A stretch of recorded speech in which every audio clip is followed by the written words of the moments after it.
kalau kita nggak boleh nanya tentang hal itu terlampau jauh, lalu kemudian Tuhan menciptakan akal itu untuk apa? Saya masih penasaran, kan belum kelihatan nih. Iya. Kalau Tuhan yang lain misalnya itu dia kelihatan kan gitu ya. Dia nampak, dia menunjukkan fisiknya kayak gimana. Justru kalau Tuhan itu menunjukkan fisiknya, itu merendahkan dia sebagai Tuhan. Kenapa kita nggak nyembah Tuhan yang 10? Ya kan gitu ya. Kenapa Tuhannya hanya 3? Kenapa nggak 10? Kan negara banyak nih, dunia luas nih. Kenapa kita nggak punya Tuhan yang banyak? Gitu? Wah, kayaknya udah nggak usah beragama lah kita. udah konotasi ateis gitu ya. Iya, itu. Selamat datang di Rukun Podcast. Assalamualaikum Mas Adam. Waalaikumsalam warahmatullahi Masya wabarakatuh. Allah. Makasih ya buat Mas Adam dan Anaba dan Darul Ilmi juga ya, pesantren Darul Ilmi ya. Boleh. Sudah berkenan kita bisa silaturahmi dari Rukun ke sini. Ahlan wa sahlan. Masya Allah. Nah Mas Adam ini aktivitasnya sekarang di Anaba atau di Darul Ilmi? Ya, alhamdulillah. Bismillah ya. Assalamualaikum warahmatullahi wabarakatuh. Waalaikumsalam. Alhamdulillah memang untuk beberapa hari ini ya, memang sudah 2 mingguan saya udah aktif di Anaba ini, insya Allah. Sebagai apa? Sebagai media dakwahnya Ustadz Nababan. Masya Allah. Ya. Jadi ibaratnya bagian tim media dari Ustadz Nababan seperti itu. Berarti tetap aktif ya di media sosial ya untuk dakwah ya. Amin. Nah Mas Adam ini kan kita ini kan awal-awalnya dari sahabat Rukun ngeliatin Mas Adam ternyata aktif banget kan di media sosial dan juga aktif juga mengisi di salah satu konten di YouTube sebagai seorang host juga nih kan. Baik. Nah ternyata Mas Adam juga mu'alaf nih. Nah kita mungkin dari sahabat Rukun juga mau bisa dapat sharing yang insya Allah informasinya bisa inspiratif lah buat sahabat Rukun. Jadi Mas Adam ini sudah berapa tahun dulu waktu menjadi mu'alaf? Terhitung dari tahun 2012 berarti 10 tahun. 10 tahunan ya? Ya. Makanya sebenarnya kurang sepakat kalau dibilang mu'alaf ya. Tapi nggak masalah karena kan ada kisahnya di sana. Betul. Menjadi seorang muslim lah ya. Jadi seorang muslim. Nah, pertanyaan yang template nih ya. Pertanyaan yang sangat yang pas ini. Bagaimana ceritanya? Akhirnya hijrah secara keyakinan, hijrah secara pandangan hidup gitu. Akhirnya memilih menjadi seorang muslim. Baik. Mas Sigit, Masya Allah. Pertama-tama mungkin saya lupa tadi ya karena terima kasih sudah hadir di sini Mas Sigit dan tim juga, mudah-mudahan Allah Subhanahu Wa Taala memberikan kebaikan dari setiap langkahnya untuk menuju dakwahnya Islam ini kan gitu ya. Karena yang saya lihat Rukun ini memang Masya Allah channel yang Insya Allah membangkitkan semangat umat. Insya Allah gitu ya. Baik, kalau tadi ditanya tentang bagaimana kisah hijrah saya itu, memang sebetulnya Mas Sigit ada 2 fase saya hijrah itu sebenarnya. Ada 2 fase. Ya. Fase pertama memang saya itu lahir di kalangan yang banyak muslimnya. Oke, fase pertama kalau bisa saya sebutkan fase pertama ini nggak produktif. Karena kan saya bisa bilang nggak produktif karena saya pada saat itu masuk Islam cuman karena ingin bergabung sama teman-teman muslim. Oh gitu? Gitu ceritanya. Awalnya gitu. Karena kan gini, keseharian saya di daerah Jakarta itu kan ya, Jakarta Utara yang konotasinya Jakarta Utara itu kan mungkin ada yang begal dan sebagainya. Iya. Nah, tapi di desa saya itu, daerah saya itu banyak orang muslimnya dan rajin ngaji juga gitu. Saya berpikir gini, bagaimana caranya saya satu-satunya orang Kristen di sana bisa dibilang gitu ya. Untuk bisa bergaul sama mereka gitu. Mau nggak mau saya ikut aktivitas mereka kan gitu ya. Saya ikut kemudian ngaji juga ikut ngaji juga. Ikut ngaji ya. Ikut ngaji kemudian juga hari Minggu ke gereja gitu.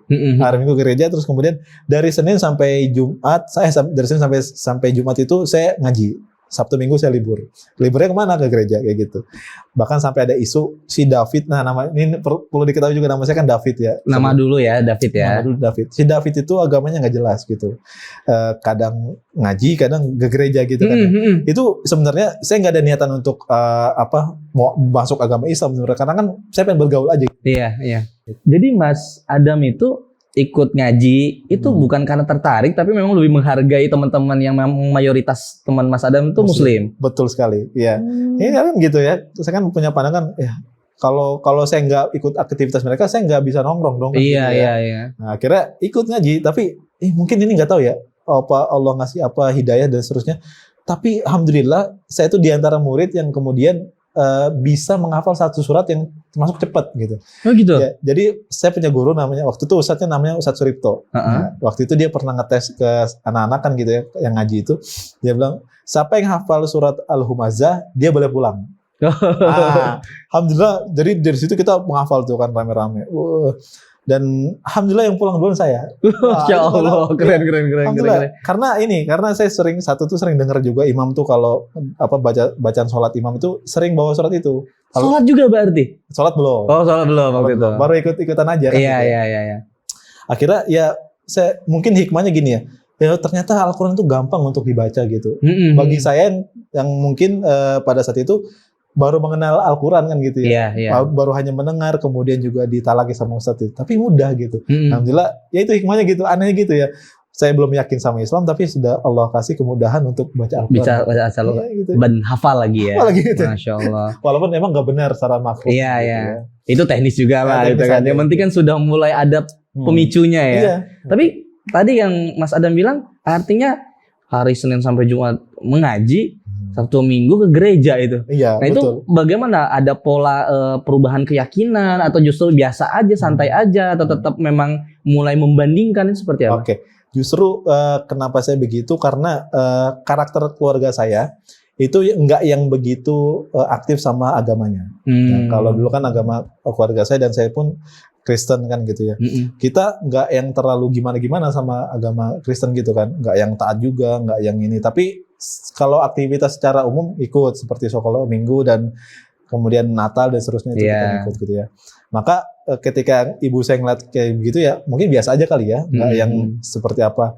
Karena mungkin pandangan ibu saya pun mungkin sepemikiran sama saya. Cuma mau main doang kan gitu ya. Toleransi dan seterusnya gitu ya. Nah itu mungkin nggak tahu ya ibu saya gimana. Tapi kalau untuk dibilang perbandingan sih di usia di saat itu saya belum membandingkan gitu. Karena bagi saya belum masa produktif. Usia berapa itu waktu itu? Waktu itu usia 10 tahun mas. Oh iya 10 tahun kan ibaratnya sama teman, belum pemikirannya belum sampai situ lah ya. 10 sampai 12 tahun lah seperti itulah kurang lebih. Tapi merasa nyaman aja sama teman-teman. Nyaman ya. Dan ada fase yang dimana saya nggak nyaman ketika pengajian itu udah bubar. Ceritanya Ustadz Suripto tuh udah mengambil kuliah S2 kalau nggak salah. Dia udah nggak di situ lagi ngajar. Hingga akhirnya saya dan teman-teman ini terbengkalai gitu. Akhirnya ya malah terjerumus kepada hal-hal yang buruk. Tahu sendiri kan ya kalau Jakarta Utara, Pelumpang itu ya mungkin orang menganggapnya kota ya daerah yang mungkin bahaya gitu. Tapi itu benar gitu. Saya bisa bilang itu benar. Kenapa? Identiknya tapi benar. Benar ya. Mungkin ya nggak semuanya tapi emang benar. Maka di situ saya terlibat dalam hal gelap itu seperti gitu. Sampai pada berpikir gini, kayaknya emang nggak perlu agama lah kayaknya gitu. Semua agama sampai kepikiran kayak gitu. Sampai begitu. Sampai saya pernah diskusi sama teman gini, bro, kayaknya semua agama kayaknya sama aja ya. Coba lu perhatiin deh. Kita itu disuruh rajin ibadah, terus nanti masuk surga. Semua agama pun bilang begitu kan. Menjanjikannya surga. Sama kan gitu. Jadi menurut lu gimana, Fit? Ya udah kita biasa aja. Lu kayaknya boleh nih kalau kita ke gereja terus sholat, kayaknya bagus tuh. Jadi kita bisa dapat jaminan 2 kan gitu. Iya. Di masanya itu oke, berarti bisa dapat 2 surga gitu ya. Ya kan ada janji kan dari 2 agama itu kan. Kata teman saya, lu ngawur aja lu gitu kan ya. Tapi hebatnya gini, teman saya tuh mohon maaf ya, sebadung-badungnya mereka, segelap-gelapnya mereka, tapi mereka masih mempertahankan Islam itu. Nah, itu yang membuat saya aneh sebenarnya gitu. Karena beranjak udah dewasa mas, mungkin sekitar SMP menjelang SMA itu, saya tuh udah melihat dunia Islam itu seperti apa. Yang saya pandang pada saat itu tuh Islam itu gimana ya? Banyak orang yang memanfaatkan Islam demi kepentingannya sendiri. Saya pandangnya gitu. Itu sudah mandang seperti itu. Sudah mandang seperti itu. Itu waktu menjelang mau SMA itu. SMA ya? Iya. Udah mulai kritis itu. Mulai kritis lah. Oh Islam itu begini ya. Karena saya ngeliat ada beberapa aksi ya, demo dan seterusnya itu pikiran saya gini, ganggu banget sih gitu. Kok lu bawa agama tapi lu kok rusuh kan gitu kan ya. Nah, saya punya pemikiran seperti itu. Nah, dan kemudian setelah itu ya itu yang terus saya dapat informasi seperti kayak bom Bali gitu ya. Akhirnya justru malah konotasinya negatif ya. Betul. Jadi makin dewasa itu ke Islamnya makin nurun gitu, makin gak yakin gitu karena malah banyak yang diterima itu informasi negatifnya. Betul. Sampai mikir, kalau Islam begini, kalau Kristen pun demikian, apalagi sama Kristen gitu. Saya pernah diskusi sama teman saya gini, nggak usah sebut nama lah ya. Bro, kita kenapa sih harus menyembah kepada Tuhan yang tiga? Katanya kan mereka kan meyakini bahwa Tuhan itu kan tiga dalam satu, satu dalam tiga, tiga-tiganya satu, satunya tiga. Trinitas. Ya begitu. Ya itu karena akidah kita, iman kita begitu. Pendeta ngajarin begitu. Saya bilang gini, kenapa kita nggak nyembah Tuhan yang 10? Ya kan gitu ya. Kenapa Tuhannya hanya 3? Kenapa nggak 10? Kan negara banyak nih, dunia luas nih. Kenapa kita nggak punya Tuhan yang banyak gitu? Wah, lu nggak bisa kayak gitu. Nggak bisa lu akal-akalin soal Tuhan itu. Lu nggak boleh nanya apa-apa tentang ketuhanan dalam Kristen. Gitu. Jadi di blokade. Oh, berarti kalau kayak gitu, saya punya pemikiran gini. Kalau kita nggak boleh nanya tentang hal itu, terlampau jauh, lalu kemudian Tuhan menciptakan akal itu untuk apa? Kayak mungkin gitu kan. Sekritis itu ya. Kayak udahlah, berarti nggak boleh mikir dong gitu. Iya. Nah, dari agama Kristen begitu dan Islam pun demikian, seperti negatif. Jadi saya kayaknya udah nggak usah beragama lagi dah. Berarti udah konotasi ateis nih ya. Iya, itu sempat pemikiran ateis lah. Ateis apa agnostik nih? Percaya Tuhan nggak percaya agama? Ateis itu. Oh, ateis ya, sampai nggak percaya Tuhan juga berarti ya. Betul. Karena semua Tuhan menjanjikan hal yang bullshit bagi saya dulu kayak gitu. Di masa yang kelam. Di masa yang kelam kayak gitu ya. Terus kemudian beranjak waktu karena saya belajar juga tentang bagaimana manusia itu proses pertumbuhannya gitu ya, kalau dibilang biologi gitu ya. Itu kan saya belajar di sana, dan ternyata ada sesuatu yang nggak bisa dijawab dalam biologi tentang proses manusia itu terjadi. Oke. Seperti misalnya, mungkin kalau lebih detailnya lebih sulit ya jelasinnya. Tapi ada sesuatu bagaimana caranya si sel sperma ini bisa jadi manusia gitu. Dan itu nggak ada penjelasannya. Itu udah coba observasi gitu, nggak ada. Ya bisa diriset sih sekarang, silakan aja gitu ya. Kemudian dari setiap dari manusia, saya juga belajar tentang bagaimana alam semesta ini terjadi. Ini alam semestanya gede kan gitu kan ya, luas, dan banyak lagi planet-planet di luar sana. Apakah itu mungkin terjadi tanpa ada yang buat? Kayaknya nggak mungkin ya. Kan gitu ya. Ini terlalu gede gitu ya. Apa manusia itu sendiri yang buat? Nggak mungkin juga. Nah, maka dari situ kayak alam semesta ini siapa yang bikin, dan manusia ini siapa yang buat gitu. Siapa yang bikin manusia ini sempurna kayak gini? Bisa makan, bisa berpikir, bisa melihat, dan seterusnya. Saya belajar dari situ, ternyata pasti ada sesuatu yang lebih besar. Kalau ngomongin sesuatu yang lebih besar, berarti ada sesuatu yang lebih kuat daripada manusia itu sendiri. Baik manusia maupun alam semesta itu tadi, lebih besar lagi. Siapakah dia? Gitu. Terus pencariannya ke sana akhirnya. Ya, itu mulai saya berpikir kayaknya kalau kayak gini berarti kayaknya ada Tuhan deh. Nggak mungkin Tuhan nggak ada. Tapi itu proses antara mulai justru ateis hingga akhirnya kayaknya ada Tuhan nih. Itu berapa lama itu? Itu nggak lama, setahun. Nggak lama, karena kan saya juga temennya tuh banyak orang-orang yang mungkin bisa dibilang berpikir ya, orang yang kritis dalam hal alam semesta dan seterusnya gitu. Jadi sambil saya belajar, sambil saya mikir, iya juga ya. Ini pandangan saya, iya juga ya. Kalau alam semesta ini pasti nggak mungkin alam semesta ini terjadi secara kebetulan kan? Iya. Kan nggak mungkin kayak gitu. Akhirnya kayaknya ada Tuhan. Nah, maka siapa sih yang bikin alam semesta ini, manusia ini? Saya nggak tahu. Itu prosesnya lumayan panjang. Itu observasi lagi tuh. Iya, jadi sambil aktivitas kerja dan seterusnya, ya biasa berperilaku baik saja sama manusia gitu. Yang penting saya punya prinsip, saya nggak jahat sama manusia, dan saya nggak ngelakuin hal yang buruk gitu di hadapan orang lain. Ya itu terus jalan, kemudian. Berapa tahun tuh Mas? Itu sekitar lama ya, kurang lebih itu sekitar 3 tahunan. 3 tahunan. Iya. Mencari observasi untuk siapakah Tuhan ini. Iya. Tapi nggak yang serius sih nyari sih. Cuman ya biasa aja gitu. Tapi secara tidak langsung kan ini udah sangat filsafat banget. Betul, nih kan. Ya, walaupun bukan. Cuman hanya umuran belasan tahun. Iya, gitu ya. Sebelasan tahun itu udah berpikirin filsafat luar biasa loh. Akhirnya lanjut. Nah, akhirnya ketemulah saya itu sama komunitas. Jadi ceritanya gini, saya itu memang punya pemikiran demikian, yang nggak yakini Tuhan tapi nggak tahu agamanya apa yang benar kan gitu. Tapi saya ada lingkungan yang dimana ini membawa saya kepada hal yang baik. Maksudnya itu adalah memperkenalkan siapa itu Tuhan yang saya maksud gitu. Ngobrol saya waktu itu sama tukang mie ayam. Tukang mie ayam justru ngobrolnya. Tukang mie ayam. Dia ini tukang mie ayam, tapi ternyata dia S2. Masya Allah. Ya, karena dia sebenarnya dia mengabdi sama agama gitu. Jadi dia nggak yang ngejar pekerjaan yang serius dan seterusnya gitu. Itu makanya jangan menilai seseorang dari covernya, itu nggak boleh itu ya. Itu benar tuh. sekelas mie ayam bisa diskusi sampai orang bisa dapat ketuhanan kan gitu. Iya. Itu luar biasa nih. Akhirnya diskusi itu mungkin agak panjang ya, tapi singkatnya gini. Namanya Mas Eko. Mas Eko bilang gini, Mas Adam, antum tuh pemikiran udah bener gitu. Justru orang muslim harusnya mikir kayak antum gitu. Yang udah muslim dari lahir. Kenapa? Karena banyakan dari mereka yang nggak mau nanya tentang Tuhan itu siapa dan kayak gimana. Maksudnya proses menemukan Tuhan itu bagaimana. Dan padahal itu kan dasar ya. Betul, itu dasar banget. Akhirnya dijelaskan lah. Kalau mau mengenali Tuhan, maka lihatlah peninggalannya. Kalau Tuhan yang nggak ada, berarti kita harus lihat trace-nya apa. Kan gitu ya? Iya. Peninggalan Tuhan itu ternyata kan kalau dalam Islam ya Al-Quran kan gitu ya. Maka karena saya nggak bisa ngeliat Tuhan Allah itu seperti apa sih, nah maka Allah kasih Al-Quran. Mas Eko waktu itu nunjukin satu ayat yang menarik sekali menurut saya. Ayat apa itu, Mas? Ayat surat Al-Imran, kalau nggak salah ya, Al-Imran ayat ke 129 atau berapa, yang bunyinya gini. A'udzubillahi minasyaitonirrajim. Bismillahirrahmanirrahim. Inna fi khalqis samawati wal ard wa ikhtilafi laili wan nahar la ayatin liulil albab. Jadi di dalam ayat itu berbunyi gini, sesungguhnya yang menciptakan alam semesta, langit dan bumi, perputaran antara siang dan malam itu Allah Subhanahu wa taala. Tuhan. Udah jelas itu Jelas ya ya. Al-Qurannya. Oh gitu. Oke, ini pengakuan kan? Gitu kan, pengakuan kan. Wa ikhtilafi laili wan nahar la ayatin liulil albab. Dan ayat Tidak ini ada perselisihan. betul. Dan itu spesifik kan, mungkin kita kan nggak tahu ya, mungkin bagaimana Allah ngatur itu kan.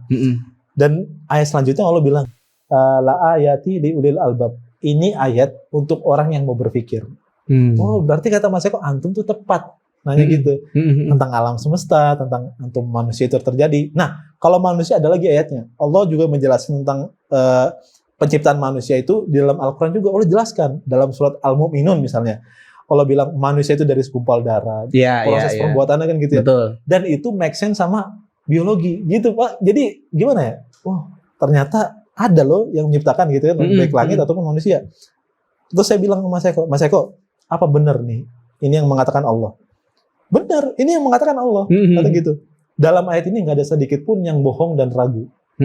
Maka Mas Eko mengatakan, Mas Eko nunjukin lagi surat Al-Baqarah ayat kedua. Waktu itu Mas Eko mengatakan, nih Mas Adam lihat ayatnya. Dzalikal kitabul la raiba fihi hudal lil muttaqin. Sesungguhnya di dalam ayat suci Al-Quran ini tidak ada satupun keraguan. Berarti ini udah ibaratnya Allah legitimasi Allah gitu, bahwa Allah tuh nggak mungkin bohong. Setiap ayatnya nggak ada yang bohong. Dari mana saya bisa yakin Mas Eko kalau ini ayat gak ada yang bohong? Ini kan itu tuh coba lagi mempertanyakan lagi tuh. Dari mana Mas Eko? Kan bisa jadi ini kan bisa jadi ini direkayasa dan seterusnya kan gitu ya. Mana ada setiap buku pengakuannya benar. Setiap buku saya baca pasti rasanya benar semua gitu kan ya. Tapi Al-Quran itu enggak. Kemudian Mas Eko ditunjukkan lagi surat Al-Baqarah ayat 23. Nah ini yang benar-benar buat saya mantap. Allah bilang dalam Al-Quran surat Al-Baqarah ayat 23, wa in kuntum fi raibim mimma nazzalna ala abdina fa'tu bi suratin min misli. Dan jika kalian masih ragu terhadap Al-Quran yang saya turunkan kepada hamba saya Muhammad, maka kamu gak usah banyak mikir, gak usah banyak ngomong, gak usah banyak apapun itu, silakan bikin satu surat yang semisal sama Al-Quran. Itu kan Allah tantang kan. Allah tuh tahu bahwa manusia tuh bakal ragu sama Al-Quran, tapi Allah juga punya jawaban tentang hal itu. Wah, Masya Allah. Ini benar Allah yang bilang, benar, lihat. Oke, kata Mas Eko, sampai detik saya berbicara Mas Adam, satupun manusia nggak ada yang sanggup untuk membuat satu ayat pun atau satu surat pun yang seperti Al-Quran, nggak ada yang bisa. Kalau ada, saya siap keluar dari Islam. Masya Allah. Itu ya. Iya, itu udah luar biasa nih orang. Dan hebatnya lagi, Allah bilang dalam ayat selanjutnya, fa'il lam taf'alu walan taf'al. Kalian itu nggak akan pernah sanggup sampai kapanpun gitu. nggak akan pernah mampu. Kenapa alasan nggak mampu? Sampai saat ini nggak ada yang mampu karena kalian tuh saya ciptain gitu. Iya. Berarti gitu kata Mas Eko. Jadi sampai saat ini pun nggak ada yang mampu Mas Adam. Dan kalau ada orang yang bilang nggak mampu, ya Allah udah kasih tau doang bakal nggak ada yang mampu satupun. Jadi itu triggernya Mas. Triggernya itu. Bisa saya bilang itu adalah fase keduanya. Jadi fase pertama ibaratnya ikut aja, belajar, gitu ya. Itu pun nggak berasa sama sekali ya. Fase kedua itu triggernya di situ. Tapi udah coba observasi ke kitab-kitab agama lain gitu, dan jawaban yang paling itu Al-Quran. Baik, pertanyaan bagus. Kenapa saya nggak mungkin ke agama lain gitu ya? Menurut saya gini mas, Tuhan yang make sense, masuk akal itu hanya Islam. Menurut saya gitu. Ini Ketika itu? Iya, ketika sudah ya karena gini, saya masih penasaran kan belum kelihatan nih. Iya, iya. Kalau Tuhan yang lain misalnya itu dia kelihatan kan gitu ya. Dia nampak, dia menunjukkan fisiknya kayak gimana. Justru kalau Tuhan itu menunjukkan fisiknya, itu merendahkan dia sebagai Tuhan. Tuhan itu harus lebih besar dari apapun. Kan gitu ya? Iya, iya. Mana mungkin Tuhan bisa, apalagi mohon maaf ya, setara dengan manusia. Masa Tuhan makan? Masa Tuhan minum? Masa Tuhan tidur? Ya, jadi membuat saya itu mungkin gak masuk akal gitu. Mana ada Tuhan tidur kan gitu. Kalau Tuhan tidur beberapa hari aja, yang ngurus dunia siapa? Iya, Kan iya. gitu ya? Iya. Apalagi itu dalam... Tapi itu kepikiran waktu Iya, di umur segitu tuh. Iya, Masya Allah. ini buat apa kan gitu ya? Terus Kemudian kemudian abis ini kuliah filsafat aja bagus deh. Masya Allah. Terus kemudian kalau Tuhan yang lain misalnya kayak mohon maaf ya Buddha, Hindu dan seterusnya. Buat apa lagi? Saya pernah ngeliat meme. Mungkin gini ya. Ini mungkin jangan dicontoh ya. Memenya gini. Jadi waktu itu kebanjiran di daerah India apa di mana. Terus patung-patung itu digotong. Ya, kan gitu ya. Itu membuat saya makin gak yakin lagi terhadap agama apapun gitu kan. Termasuk Buddha tadi.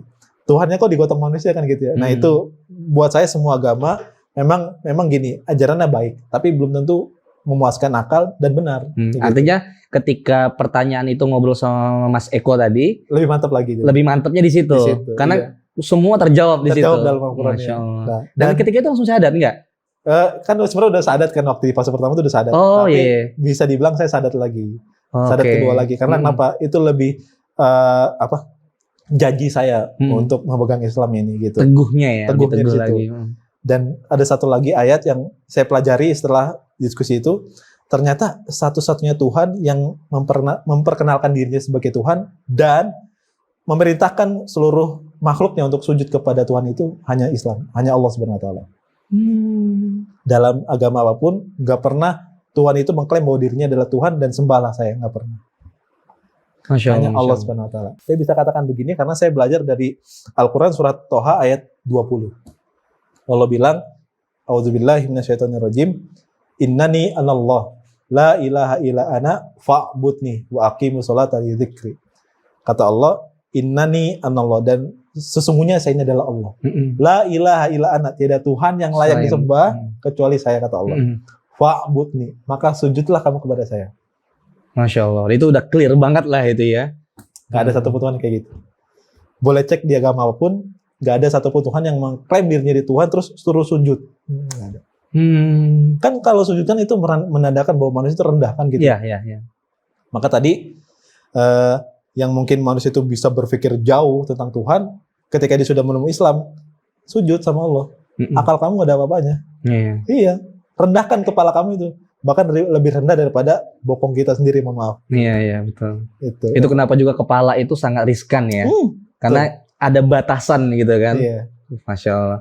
Nah, setelah itu dari trigger Mas Eko yang akhirnya syahadat kedua kali ya ibaratnya bisa ya dibilang, untuk peneguhannya. Itu apa yang menjadi trigger juga yang akhirnya Mas Adam juga aktif untuk sharing di media sosial tuh? Masya Allah, ini sangat luar biasa pertanyaannya. Jadi yang membuat saya tergugah untuk terjun di media sosial itu memang sebetulnya gini. Awal saya kenal komunitas itu kan namanya komunitas remaja beriman. Jadi yang paling komunitas iya, komunitas saya waktu udah ngobrol sama saya nongkrong sama mereka, dan ternyata kata teman-teman saya, Mas Adam, antum potensi kata gitu. Potensi apa? Antum tuh seperti, kalau ngomongin Ustadz ya, antum tuh seperti Ustadz Felix gitu. Antum punya gaya karismatik, segala macam lah. Terus gimana bro? Gimana kalau antum terjun di media sosial aja? Boleh juga. Kenapa? Karena pada saat sebelum saya terjun di media sosial, memang saya suka suka ngobrol sama orang gitu. Bahkan orang yang nggak kenal pun, bro sini bro. Aneh mau jelasin sama antum nih. Ada konsep Allah. Suka sharing ya, suka sharing ya. Tapi sharing juga berat ya, langsung konsepsi bagaimana ketauhidan ya. Betul. Bahkan tak jarang juga ada orang yang ngundang kajian gitu. Itu kayak gitu. Kajian trotoar pada saat itu. Jadi sayang sekali kan kalau apa yang saya punya ini, yang saya milikin ini nggak orang lain tahu gitu. Maka saya berdoa sama Allah, ya Allah, kalau memang Engkau mudahkan saya di media sosial, maka mudahkanlah ya Allah. Karena saya ingin apapun yang saya ketahui dalam agamamu ini, saya sampaikan kepada orang lain. Masya Allah. Dengan cara yang lembut dan indah seperti itu. Alhamdulillah, akhirnya berawal dari Instagram gitu ya, bikin video pendek dan seterusnya. Itu gitu ya. setelah hijrah itu? Iya, bikin video pendek terus menjelaskan apa itu Islam dan seterusnya. Akhirnya ada salah satu channel YouTube ya, itu mengundang saya di YouTube. Itu pertama kalinya. Jadi saya jadi narasumber di sana. Saya menjelaskan kisah hijrah saya di sana. Menurut saya ini kan luar biasa ya. YouTube-nya itu lumayan besar lah gitu kan. Wah, peran saya itu senang banget gitu. Ya Allah, ternyata Allah mudahkan saya di YouTube ini. Bahkan saya tuh dari dulu pengen, emang benar-benar cita-cita memang pengen ngobrol di YouTube gimana sih dan gitu kan ya. Pengen cari tahu lah. Akhirnya jadi narasumber di sana dan alhamdulillah setelah wawancara itu atau testimoni begini, yang punya YouTube-nya itu merekrut saya menjadi tim. Itulah awal mulanya gitu. Ya menurut saya gitu kan. Karena kan gini, Mas Sigit, saya melihat gini, kalau zaman dulu, zaman Rasul itu, orang-orang kalau pengen tahu informasi, itu sahabat Nabi ataupun orang-orang sana, itu mereka pergi ke pasar untuk mendapatkan update terbaru. Ke pasar, Karena kan gak ada media kan. Iya. Dan media terupdate adalah lisan pada saat itu. Dan lisan itu ada di mana? Di pasar. Ya, pasar itu kalau ada ternyata ini. Makanya ada salah satu kisah sahabat Nabi yang di mana dia naik ke makam Nabi Ibrahim yang belum pernah sama sekali orang naik ke situ. Waduh, sahabat Nabi namanya Abdullah bin Mas'ud. Dia membacakan beberapa ayat Al-Qur'an. Suaranya keras. Ar-Rahman, alam Al-Quran, khalaqal insan, dan seterusnya. Sehingga membuat orang pasar itu, apaan nih? Kaget dong kan gitu. Wah, ini ayat Al-Quran nih yang dibawa oleh Muhammad gitu kan ya. Wah, trending topik tuh Al-Quran. Akhirnya pas trending topik, digebukin lah Abdullah bin Mas'ud gitu. Sampai dihina, sampai bahkan ada kalimat yang sangat kurang baik. Kaum Quraisy bilang, Abdullah bin Mas'ud itu kakinya seperti kambing. Gitu. Karena jalannya mungkin agak gitu kan. Jadi dari situ kan orang pengen dapat informasi. Nah, berkembang zaman sampai ke sekarang media sosial kan gitu ya. Orang pengen tahu informasi apa sih sekarang gitu kan. Maka itu yang membuat saya kuat untuk lanjut di media sosial gitu. Supaya orang terima informasi itu nggak yang salah gitu. Nggak yang unfaedah, tapi yang benar-benar bermanfaat. Gitu. Artinya kita juga harus ikut inilah teknologi ya. Betul. Di sini ada ladang untuk informasi lebih cepat, lebih aksesnya lebih mantap gitu, dakwahnya kenapa enggak gitu ya? Itu dia, Masya Allah. Itu berapa lama itu? Dari kapan tuh? Di media sosial YouTube itu saya jalan hampir 2 tahun. 2 tahun ya? 2 tahun. Ya 2 tahun itu saya lalui ya dengan gaya host ya, wawancara mu'alaf gitu ya. Bertemu juga dengan beberapa mu'alaf yang Masya Allah ternyata mereka tuh keren-keren gitu ya, Masya Allah ya. Kisahnya, perjuangannya, mempertahankannya. Benar. Ya. Sahabat rukun juga kalau udah ngobrol tuh sama narasumber, khususnya sama mu'alaf, Masya Allah. Kita kayak berasa Islam KTP banget sih. Betul. Mereka, ya Allah. Makanya ini pelajaran penting juga nih buat kita nih, bahwa mempertahankan akidah itu nggak semudah apa yang dipikirkan orang gitu kan. Mereka harus kontras dengan keluarganya gitu dan seterusnya. Waduh. Ya menurut saya banyak pengalaman sih yang saya dapat ketika terjun di media sosial YouTube itu. Nah, Mas Adam kan prosesnya kan udah cukup lama nih. Dari awal fase pertama, fase kedua, hingga akhirnya justru aktif sharing di media sosial juga, terus ngobrol sama teman mu'alaf. Ada nggak satu kejadian atau pemikiran juga kan? Orangnya agak-agak kritis banget nih, filsafat banget, yang membuat akhirnya, jangan-jangan jalan gue salah nih, gitu. Agak goyah lah di situ. Pernah nggak kejadian kayak gitu?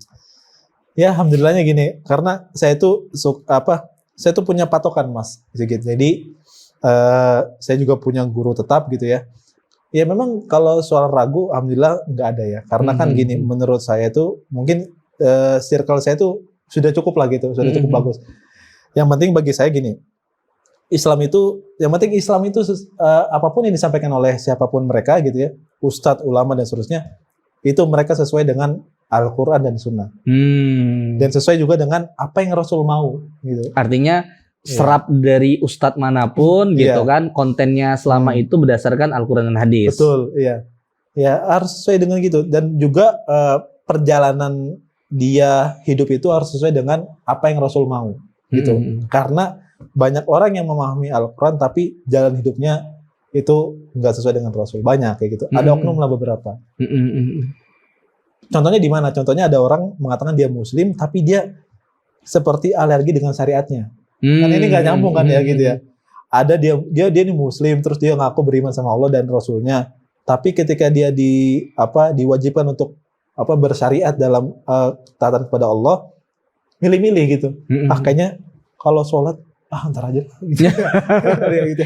Nah itu, jadi maka dari situ saya insya Allah nggak ada yang ragu, karena insya Allah saya rasa ulama-ulama kita itu insya Allah lurus-lurus, insya Allah ya. Untuk menegakkan agama ini, insya Allah. Gitu sih. Dan tidak pilih-pilih ya. Tidak pilih-pilih. Artinya selama itu memang Al-Quran dan hadis, ya belajar gitu, ambil positifnya gitu ya. Masya Allah, Masya Allah. Nah, iman itu kan kadang yasdud wa yangkus tuh, naik turun. Gimana cara Mas Adam ketika iman itu lagi turun? Cara ngatasinnya gimana? Oke. Betul sekali tadi dikatakan bahwa iman itu kadang naik, kadang turun. Jadi ada kisah menarik dari Nabi itu pernah mengibaratkannya dalam sebuah hadisnya. Kalau kita tuh wajib berjamaah. Nah itu penting banget tuh. Supaya iman kita tuh nggak turun. Kenapa kayak gitu? Karena Nabi mengibaratkan kalau berjamaah ini sholatnya atau enggak. Dalam hal interaksi muamalah. Ya, apapun itu. Yang penting circle kita tuh meningkatkan ketakwaan kita kepada Allah Subhanahu wa taala. Oke. Gitu. Jamaah yang dimaksud adalah nongkrongnya sama orang Muslim yang taat gitu ya. Circle lah kalau bahasa sekarang, circle-nya harus benar-benar mempengaruhi lah lingkungan ya. Jadi Nabi bilang gini, kalau kalau mau istiqomah maka berjamaah lah. Jangan sampai kalian ibaratnya seperti domba yang dikelilingi oleh banyak serigala gitu. Maka jadi gitu. Maka kamu harus gabung sama domba-domba yang lain gitu. Beramai-ramai. Gak mungkin serigala nyerang domba yang lagi rame-rame nih. Ya kalaupun nyerang pasti cuma satu. Terproteksi lah ibaratnya ya. Kalau cuma satu dia berkeluyuran gitu kan, ya maka serigala pasti nyerang dia. Iya, benar. Dan yang membuat memang saya rasain kalau pribadi saya memang kadang iman kadang turun juga. Nah yang buat mungkin ya mudah-mudahan yang membuat nggak turun tuh karena gini, Mas Sigit. Saya tuh punya 3 pertanyaan yang selalu saya terus ulang dalam pemikiran saya, yaitu saya ini dari mana? Dan buat apa di dunia ini, dan akan kemana setelah saya filsafat sekali kan ya. Gitu ya. Tapi itu benar-benar. Benar kan? Artinya ketika kita bisa menjawab itu maka kita terarah ya. Betul. Itu yang buat saya. Jadi saya ini kalau misalnya lagi futur lah, bahasanya futur ya. Futur itu mikir, oh ya, saya kan dari tanah kan gitu ya. Saya kan dari Allah nih. Dari Allah terus tercipta dibuat oleh tanah dan seterusnya. Menurut saya di bumi ini tuh apa sih, mau ngapain sih? Oh ternyata Allah maunya tuh turutin apa yang Allah perintahkan kan gitu ya. Dan setelah nanti saya meninggal, ternyata Allah bakal mempertanggungjawabkan itu perbuatan saya di sini. Jadi kalau 3 pertanyaan itu sudah terjawab, saya rasa mungkin iman yang turun itu mungkin nggak drop banget, tapi minimal di tengah-tengah. Misal, yang tadinya misalnya imannya naik nih, dia biasanya sholat rawatib 12 rakaat sunnah gitu ya. Tapi karena imannya lagi turun, ya jadi nggak sholat rawatib, tapi tetap sholat wajib gitu. Jadi yang turun tuh sunnahnya aja gitu. Iya, tanpa mengurangi hal yang wajib. Nah itu maka 3 pertanyaan itu kalau sudah dijawab, insya Allah nggak bakal yang namanya turun drastis. Ya nauzubillahnya jangan sampai kita turunnya itu sampai keluar dari Islam, itu nauzubillahnya. Dan juga nauzubillahnya jangan sampai meninggalkan yang wajib-wajib yang Allah perintahkan. Masya Allah. Tapi kadang sebenarnya dulu gue juga pernah dipertanyakan kayak gitu sama Ustadz. Tapi usianya mungkin masih SMA, belum kepikiran lah sekritis sama Mas Adam gitu kan. Tujuan hidupmu apa? Katanya tanya gitu. Kamu mau apa? Kamu bisa apa? Gitu. Ya saya tidak bisa menjawab dan itu kesel banget sih itu menjawab gitu. Wah kemana nih? Ternyata kalau misalnya kita ngomongin bisa menjawab pertanyaan yang sangat fundamental itu dan sangat basic, kita terarah ya. Betul. Ya, karena itu buat saya itu jadi patokan hidup ya. Jadi patokan hidup saya itu kayak gitu karena Allah tuh benar-benar Masya Allah ya. Allah tuh sayang sekali sama kita. Jadi Allah tuh memudahkan kita dalam akses ibadah. Dan sekarang nggak kayak zaman dulu. Zaman dulu itu orang mau ibadah tuh gak sulit. Contohnya gimana? Masjid jauh, gitu ya. Terus akses untuk belajar pun jauh.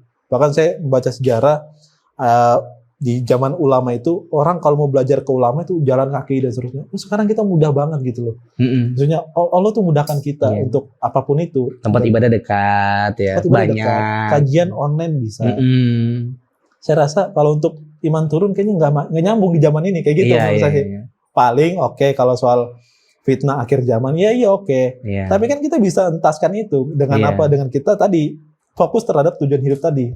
Benar. Kan Fokus gitu. tujuan hidup dan download aplikasi Rukun sih. Itu dia. Penting banget tuh. Ya kan bisa memudahkan, kan baca Al-Quran bisa, lihat hadis bisa, terus ada mahfuzat juga gitu kan, buat motivasi-motivasi.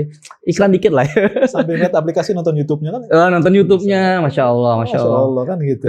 Nah, ini kita kembali masalah media sosial nih ya. Oke, silakan. Nah, Mas Adam kan bisa dibilang menginfluence lah ya. Menginfluence itu kan bisa mempengaruhi banyak orang. Ya insya Allah inspiratif gitu kan. Sharing-sharingnya bermanfaat. Ya sahabat Rukun juga pinginnya seperti itu. Kita juga sharingnya niatnya sama lah seperti itu juga.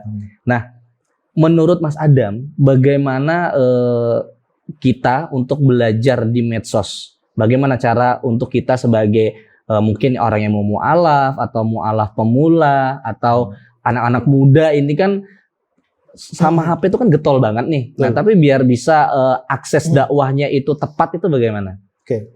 Yang mungkin yang mau berdakwah kali di media sosial gitu bisa ya. Untuk berdakwah dan belajar juga. Belajar juga. Oke, baik. Pertama, kalau kita bahas tentang handphone ya atau teknologi lah yang sekarang ini. Sebenarnya ulama sudah menjelaskan bahwa hukumnya itu mubah-mubah aja gitu. Boleh-boleh aja. Memanfaatkan itu untuk apapun, baik itu untuk yang unfaedah, nggak masalah, nggak dosa juga, kecuali memang ada apa tampilan yang kurang baik gitu kan. Jadi saya rasa gini, anggaplah kalau media sosial itu adalah sebuah pasar. Kalau saya menganggapnya gitu. Kenapa pasar? Karena kalau di pasar itu berarti kita harus bersaing sama pedagang lain kan gitu ya. Nah, ini untuk yang mau berdakwah nih. Antum tuh di media sosial ini emang sistemnya kayak pasar sebenarnya. Kalau saya lihat ya, kacamata saya. Kenapa? Karena di media sosial itu orang boleh ngapain aja, orang boleh eksis dan seterusnya. Tapi memang di media sosial ada aturan. Gitu. Ya sama, saya rasa juga di pasar ada aturan gitu ya. Tinggal bagaimana kita untuk menghias apa dagangan kita, apa konten kita dengan cara bagus supaya orang beli gitu kan ya. Ngomongin bisnisnya di pasar. Orang pasar itu kan tawar menawar terus murah dan seterusnya gitu. Itu kan teknis kan gitu ya. Nah itu. Berpandai-pandailah kita untuk menghias media sosial itu dengan dengan ya sesuai dengan aturan Allah kan gitu ya, sesuai dengan apa yang Allah mau. Nah, dan jangan sampai kita kalah sama media yang lainnya seperti itu. Jadi fastabiqul khairat ya, berlomba-lomba dalam kebaikan. Betul. Jangan sampai kita mikir, kayaknya dia udah ada deh jualan, misalnya kayak kalau di pasar kayak jualan kelontongan udah ada. Nah, udah kita nggak usah. Jangan gitu. Rezeki kan kalian tahu kan gitu ya. Dan sama di media. Tapi kan kadang kita ngaruh nih. Aduh, udah sampai buat konten, viewersnya sedikit. Aduh, lemas gitu kan. Iya, nggak apa-apa masalah kayak gitu. Sebenarnya biasa kan gitu. Namanya fastabiqul khairat kan harusnya berlomba-lomba kan. Kalau lomba berarti ada proses kayak gitu. Yang penting niat kita itu benar. Niat kita itu pengen Allah lihat bahwa kita tuh ada andil di dalam Islam ini dengan cara yang paling bagus. Maka Ustadz Felix pernah bilang begini, kalau mau dakwah itu bahan dasarnya adalah cinta. Gitu. Kita nggak mungkin berdakwah kalau kita nggak cinta sama dakwah. Kita nggak mungkin mendakwahi orang kalau kita nggak cinta sama orang itu. Maka bahan dasar adalah cinta. Ruhnya cinta. Maka cintailah itu dakwah. Kemudian cintailah orang yang ingin didakwahi.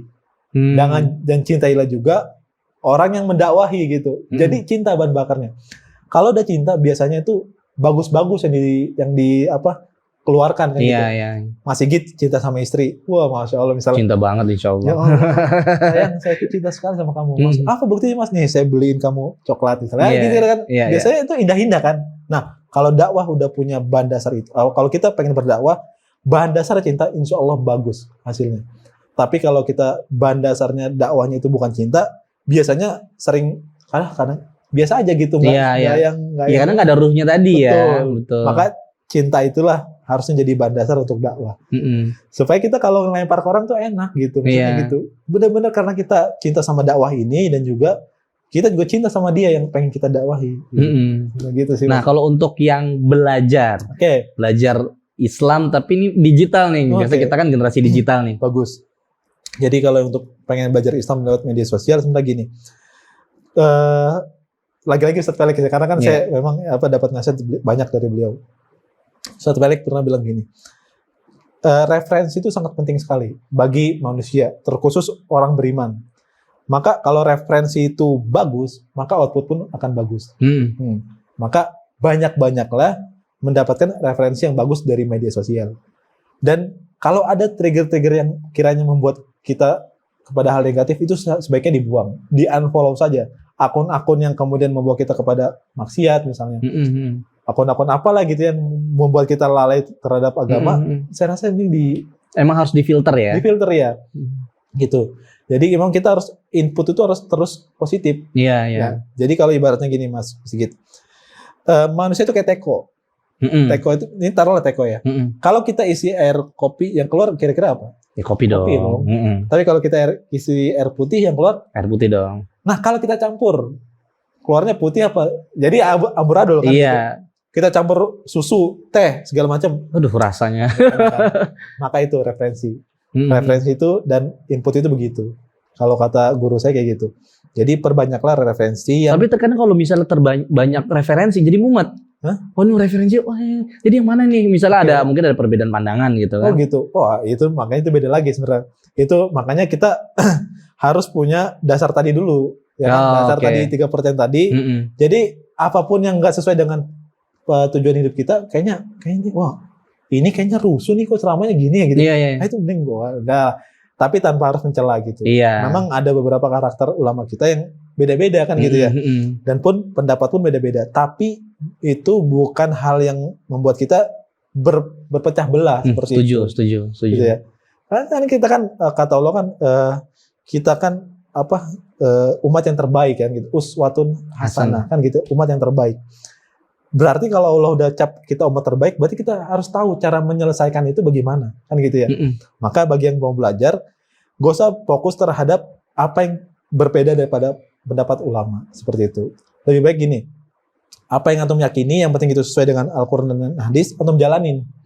Kalau ada yang kira-kira kayak gak sesuai nih kayaknya, ya itu tinggalkan, tapi jangan dicela ustadznya. Dihormatin tetap. Ulama kan untuk dihormatin. Betul. Ya. Jangan disebar isu, itu ustadz gini, jangan kayak gitu. Antum itu baru belajar kok songong gitu. Iya. Kadang saya juga pusing tuh kalau misalnya komen, ini udah ustadz lulusan dari Al-Azhar, dari Madinah, dari mana.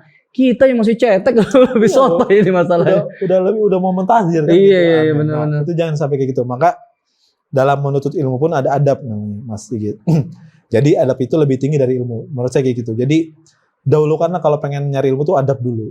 Adab tuh apa? Ya kita harus ngerasa diri kita tuh perlu ilmu. Dan kalau perlu kan berarti harus merendahkan gitu ya. Iya kan ya. Logisnya gitu kan. Dan jangan sampai ngerasa tinggi gitu. Betul. Salah banget kalau kayak gitu. Iya. Begitu. Jadi adabnya dulu diperbaikin, niatnya, kemudian carilah ilmu dari berbagai macam apapun boleh ya gitu, karena ilmu agama Islam ini luas banget kan gitu ya. Iya betul. Dan juga nggak usah pilih-pilih ulama, udah semuanya ambil terus kita serap, yang nggak kita pengen ambil ya di sampingkan tanpa dicela, yang kita yakini kita jalani. Nah itu tips tuh buat sahabat rukun tuh ya, gitu. Agar kita bisa belajarnya itu ikhlas, kita belajarnya itu rukun, nyaman, tenang ya. Apalagi kan karena memang kita kan tujuannya kan nonton, ikut kajian, baca hadis, kemudian baca artikel, itu kan tujuannya kan ibadah ya. Betul. Kita menuntut ilmu. Apa yang harus kita sisihkan yang negatif-negatif harusnya kan? Ya kita ambillah positif-positifnya terus gitu ya. Tuh buat tips sahabat rukun semua nih, keren banget dari Mas Adam. Nah cuman ada yang mengganjal nih Mas Adam. Silakan. Mas Adam kan tadi namanya David. Kok bisa namanya Adam gitu? Oke, itu agak-agak. Oh iya, tadi namanya David ya. Kok jadi manggilnya Mas Adam gitu kan? Ya, jadi nama saya itu sebenarnya kalau sebelum hijrah itu orang tua saya kasih nama Davidson Nenggolan. Davidson. Motor kan? Ya, iya, kayak Harry Davidson. Waduh jadi. Jadi Davidson itu kalau dari bahasa Alkitab itu David itu Daud. Kalau Son itu anak. Anak Daud gitu. Nah setelah saya hijrah di fase kedua itu Saya memang kepikiran nama ini sebenarnya, nama bukan Adam sebenarnya sih, Ahmad Daud Abdurrahman. Ahmad Daud Abdurrahman. Karena kenapa?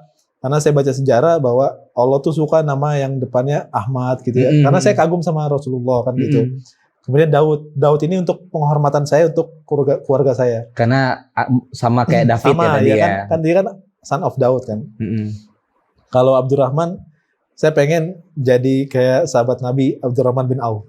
Masya Allah. Motivasinya gitu ya? Gitu. Jadi tiba-tiba namanya Adam gitu. Singkatan, jadi Ahmad Daud Abdurrahman, sama teman-teman komunitas itu disingkat. Udahlah ribet kayaknya kalau Daud, Adam aja lah gitu. Oh gitu. Ahmad Daud Adam gitu.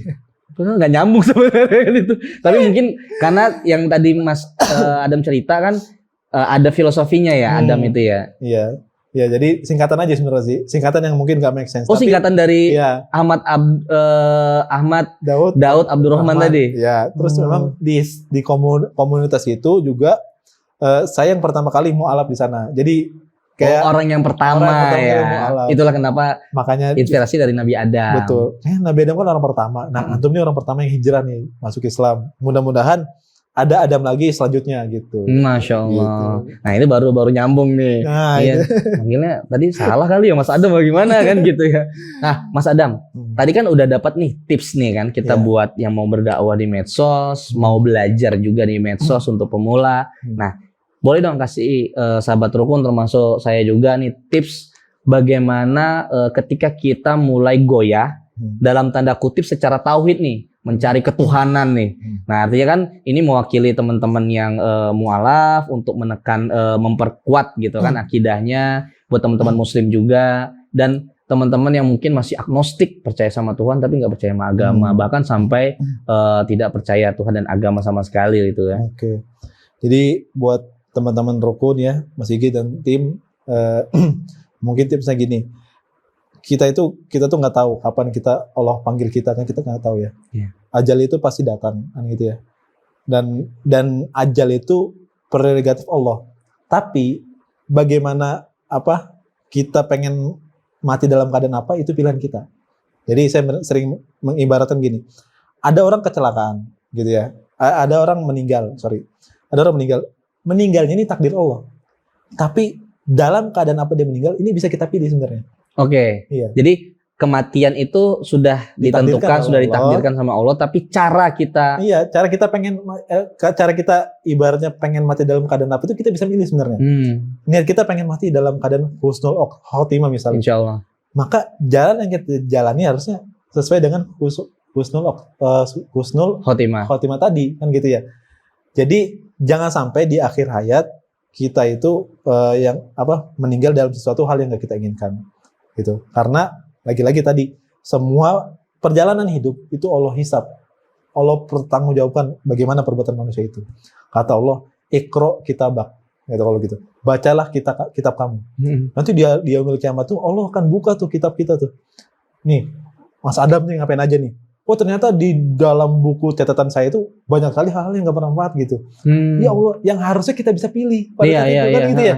Kita nih bisa milih hal yang baik dan buruk kan gitu ya. Allah juga bilang, wa nafsi wa ma sawwaha falhamaha fujuraha wa taqwaha. Allah tuh udah ciptain kita tuh nafas. Dan Allah menciptakan kita juga untuk bisa milih mana yang jalan yang benar dan mana yang salah. Gitu. Maka kalau kita pengen ibaratnya endingnya baik atau pengen sesuai dengan harapan kita, maka pilihan hidup itu penting sekali untuk kita milih kepada yang baik. Gitu. Jadi apapun aktivitasnya hubungkanlah dengan Allah Subhanahu wa taala. Jangan sampai ada sehelai aktivitas kita yang nggak ada hubungannya sama Allah, itu sangat-sangat sayang banget. Karena Allah tuh selalu memudahkan kita untuk beribadah. Misal, kita ini Mas Sigit jalan dari sana. Itu kalau niat dari rumah karena Allah pengen beribadah, itu Allah itu malah jadi kan iya gitu. Amin. Setiap kayak gitu. Jadi hubungin hablum minallahnya tuh terus dihubungin. Setiap aktivitas apapun. Hatta kita lagi liburan pun harus ada hubungan sama Allah. Kadang-kadang ada orang lalai kan gitu ya. Iya.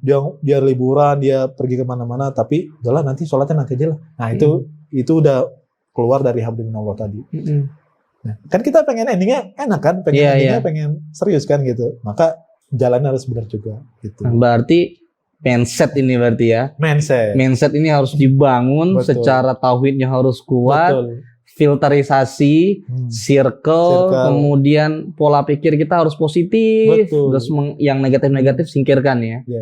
Intinya gitu. Intinya gini, perbuatan positif ataupun negatif itu bisa kita pilih gitu. Dan kita pun bisa kayak ada orang misalnya dia bermaksiat gitu ya. Itu sebenarnya dia karena dia paksa. Padahal diri dia tuh nolak sebenarnya buat maksiat gitu. Makanya ibadah pun demikian. Oh, itu kenapa kalau misal orang tua tuh bilang hati kecil kamu dibuka itu ya. Itu. Jadi sebenarnya gitu. Gak ada bedanya. Maksiat sama ibadah tuh gak ada beda dalam hal kita bisa milihnya tadi ya. Iya. Kalau misalnya kita ngerasa kayak jenuh, paksa aja ibadah. Ntar juga kebiasaan. Toh coba Mas Sigit survei nanti kalau misalnya kapan-kapan keluar, survei kepada orang yang suka minum-minuman. Bro, lu kayak gini atas dasar kemauan lu apa lu paksa? Ya awalnya sih gue nggak mau kayak gini, ya karena gue sering kebiasaan kan, kayak gitu. Nah maka dan satu lagi habits pun perlu. Kebiasaan itu harus perlu dan kebiasaan itu harus hubungannya dengan Allah Subhanahu Wa Taala. Apapun itu Mas Sigit. Gitu. Jadi saya yang berguru ini Mas Adam ini. Keren, Masya Allah banget Mas Adam. Amin. Ini semoga obrolan kita ini bermanfaat ya. Amin ya dan Allah. jadi amal jariah kita juga. Karena kan kalau tadi Mas Adam kan suka sharing ini landasan dari Ustadz Felix gitu kan. Nah ini Mas Adam dari sahabat rukun ngomong nih, ini dari Mas Adam begini loh gitu. Wah, insya Allah lah buat kita semua ya. Dan terima kasih juga nih Mas Adam udah berkenan untuk kita silaturahmi ke Darul Ilmi gitu, juga bisa ketemu sama teman-teman santri-santri mualaf juga ya. Yang insya Allah nanti kita akan silaturahmi terus ya. Insya Allah. Silakan. Dan buat sahabat rukun juga kalau yang mau mampir ke menjadi santri juga silakan aja mampir ke Darul Ilmi ya. Boleh. Yang ada di Gadok Puncak Bogor. Silakan, sekalian melipir mau liburan mampir ke santri ya. Siapa tahu dapat pengalaman dan insight baru ya. Pasti insya Allah.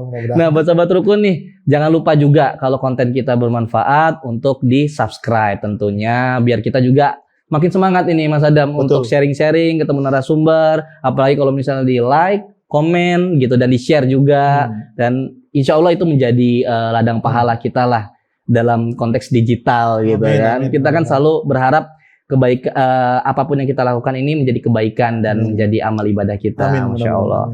Terima kasih, syukran kasiron Mas Adam, sahabat rukun. Wassalamualaikum warahmatullahi wabarakatuh. Selamat datang di Rukun Podcast.